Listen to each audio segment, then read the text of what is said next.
palavra que Deus colocou no meu coração se encontra no livro de Marcos, capítulo de número 6, verso de número 41. Põe aí, Everton, dá para pôr? Livro de Marcos, capítulo de número 6, verso 41. Você vai entender algo extraordinário nessa manhã que Deus colocou no meu coração. E tomando ele os 5 pães e os 2, levantou os olhos ao... abençoou e partiu os pães e deu aos seus discípulos para que pusessem diante deles. E repartiu os 2 peixes por todos. Você pode se sentar, amém, querido?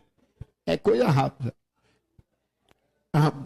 Para uns, o Xbox é uma diversão, o PlayStation é uma diversão, mas para mim a Bíblia é uma diversão. Eu me divirto lendo a Bíblia, porque eu vou entendendo, conhecendo as Escrituras, mas lá no profundo. A Bíblia vai dizer que Jesus, ele pega os pães e os peixes, olha para o céu, abençoa e reparte-os. E os peixes são multiplicados.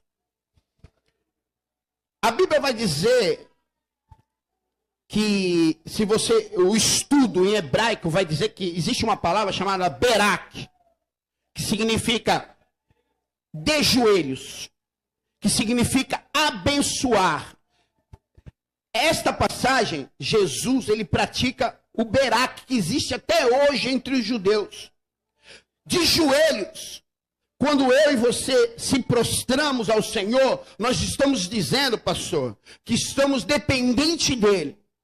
Que ele é o grande eu sou, e que a nossa vida é dependente dele. Então, Jesus, nessa passagem, ele está, a palavra berak significa de joelho. De joelho, abençoado, abençoar. Então, quando Jesus, ele está abençoando ali, ó, se você ler, abençoando, quando ele parte o pão, ele está de joelhos, descendo dependente do Pai, entendendo que o poder é de Deus, que ele está nos ensinando que o prostrar, o dobrar ao Senhor traz bênçãos para a nossa vida. Nós somos abençoados quando entendemos exatamente que o prostrar, o estar de joelho é ser abençoado.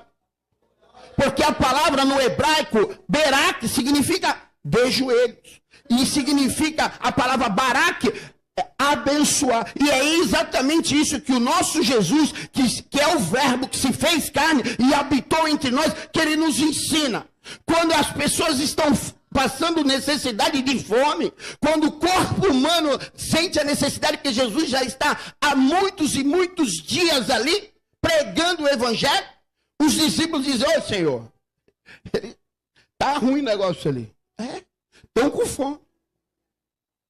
E aí eles trazem apenas 5 pães e 2 peixinhos, mas existia uma multidão. E Jesus, ele nos ensina através do berak.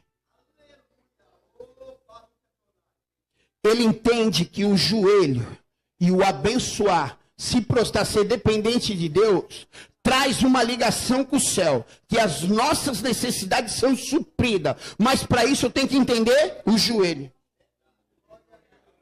Mas muitas vezes precisamos passar por situações adversas, como o caso da pandemia.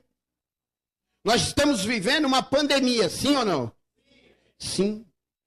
Usamos máscaras. E o que eu quero dizer com isso? Que esta não foi a primeira pandemia que existiu. Se nós lemos agora o livro de Levítico, capítulo de número 13, não precisa abrir, verso de número 45, verso de número 46, você vai ver que ali começou a primeira pandemia. Olha só, uma pessoa que sofre de Kizara, que é lepra, ou outra grave doença contagiosa da pele, deverá vestir roupas rasgadas, deixar o cabelo sem pentear e cobrir o rosto da boca para baixo com uma máscara. E anunciar gritando: impuro, impuro, impuro. E olha só, e enquanto durar a sua enfermidade, ficará impuro. E estando impuro, deverá morar parte, sua habitação será fora do acampamento. E aí começa a primeira quarentena. Mas pastor, o senhor começou falando dos 5 pães, 2 peixinhos, da palavra de joelhos, da palavra Beraque. Os judeus até hoje, por causa dessa cena de Jesus, eles proclamam Beraque, Adonai, bendito sejas tu, Senhor. E até hoje eles se dobram o joelho perante esta cena da multiplicação dos pães. Eles entendem que o dobrar o joelho, que o prostrar, se torna-se abençoado. Que a humilhação, quando você se humilha a Deus, a Bíblia vai dizer, os humilhados serão exaltados.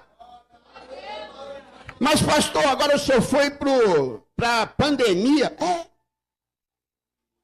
Eu falei que muitas vezes, alguns vão por necessidade, alguns vão por dores. A lepra, que é a Tzaraat, que as pessoas confundem como hanseníase, não tem nada a ver. Hanseníase é uma doença moderna. A lepra naquela época, o povo judeu entendia como uma maldição que acontecia entre as famílias. As pessoas eram colocadas fora do arraial, fora do acampamento, usavam máscaras. E além de tudo, ela causava o quê? Você não sentia mais dor, você ficava amortecido, você não tinha mais sensibilidade, você não sentia mais o toque, nem você podia mais tocar, você era impuro. Você não sentia mais o calor. Isso trazia muita dor, muito sofrimento, que chamava-se uma doença da alma. Esse tempo, isso chamava uma doença da alma. Tzaraat, chamava-se doença da alma. Era uma doença da alma. Mas preste atenção. Jesus multiplica um pão. Ele mostra a dependência que ele tem pelo Pai. Dobrando seu joelho e dizendo Beraque, olhando para os seus, Beraque, abençoado, Senhor.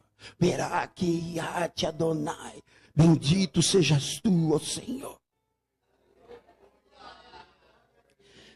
E vem este leproso, que está vivendo a primeira pandemia, igual nós estamos. Eu estou falando do leproso, porque é exatamente o que nós vivemos agora. Pessoas de máscara, já existia essa doença. Pessoas que tinham que ficar de quarentena, já existia isso. Quanto sofrimento a pandemia trouxe para famílias. Quantos pais de idade, minha mãe está isolada até agora. Quantas pessoas estão sem tocar nos seus pais, pais sem tocar nos seus filhos.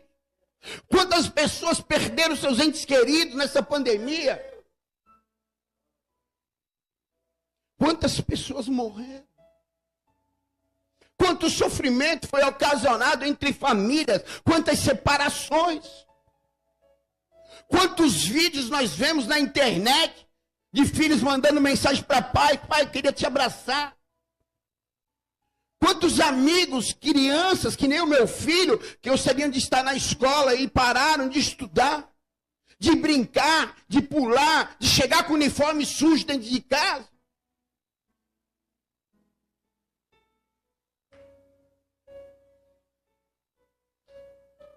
E aí Jesus vai nos ensinar, através do partir do pão, quando o povo está com extrema necessidade de fome, pastor. Ele ensina o joelho, Beraque significa de joelho, olha só, de joelho, abençoar, bendito, é uma bênção. Jesus está de joelho pedindo ao Pai, abençoa este povo.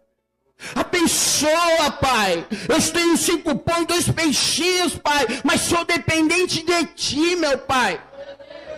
A Bíblia vai falar que no deserto o povo passava necessidade e vinha o maná do céu, que era o pão do céu, querido. O Senhor, quando você entende que Ele é o nosso Deus, quando você entende a dependência do homem para Deus, quando você se prostra a Ele, as tuas necessidades são supridas, querido. Mas preste atenção. A Bíblia vai falar em Mateus capítulo de número 8 sobre um leproso. Que é exatamente isso que ele está vivendo. Ele é colocado fora do arraial. Ele vive com uma máscara. Ele já não sente mais nada. Ele está isolado, jogado, humilhado. Não tem mais o calor, não tem mais a sensibilidade, e seus sentimentos estão entorpecidos. Porque ele está rejeitado, ele está humilhado. E quantas vezes é assim na minha vida e na sua vida? É assim exatamente que nos sentimos. Somos colocados de lado, rejeitados. E a Bíblia vai falar que esse leproso, que a palavra, olha, preste atenção, que interessante. A palavra Tzara-at, que é uma pandemia que esteve naquela época, que foi a primeira pandemia, significa prostrar, dobrar. E a palavra berak significa de joelhos. Querido, não importa a situação como você se encontra no dia de hoje. O leproso sentia-se rejeitado, humilhado, colocado de lado. E a doença dele era a doença de se prostrar. Mas ele pratica a mesma coisa que Jesus. Ele dobra o joelho quando ele encontra o Senhor. E ele mostra a dependência que ele tem. Ele já está sem esperança. Não havia mais saída. E talvez seja assim na minha vida e na tua vida. Talvez você se encontre sem esperança. A dor que você está sentindo dentro da tua alma já tomou tamanho o teu coração, as tuas emoções. E a Bíblia vai nos ensinar, através desse leproso, e quando ele dobra o joelho, se prostra ao Senhor, o Senhor olha aquele homem, e o Senhor conhece a alma de todos nós. O Senhor conhece exatamente os teus sentimentos, a tua alma. Que alma significa emoções, sentimentos. O corpo é dividido de parte física, parte espírito e parte emocional, que é a nossa alma. É o que liga o corpo e o espírito, é a nossa alma. É o que faz a junção de um corpo e do espírito. São aquilo que sentimos, são as nossas emoções. E talvez eu não sei como você chegou nesta manhã, nesta igreja. Talvez com as tuas emoções deturbadas, talvez com as tuas emoções, humilhação, tristeza, depressão. Mas querido, faça que nem o leproso, se prostre. Porque quando ele se prostra, ele comove o coração de Jesus. E Jesus entende o berak, que é dobrar-se o joelho e pedir a bênção de Deus. E aquele leproso, ele faz exatamente igual a Jesus. Ele se prostra e fala: Senhor, quero ser curado, Senhor. E a Bíblia fala que Jesus toca nele. Que Jesus toca nele, mas não podia tocar nenhum leproso, que você se tornava impuro. Jesus toca nele. E Jesus não se torna leproso. Mas pelo contrário, Jesus cura ele. Porque as bênçãos de Deus está na humilhação, querido. Está no se prostrar. Se prostre ao Senhor. Entenda a dependência que você tem com Deus. Entenda o tamanho do teu Deus. Porque não há nada impossível para Deus. Amém?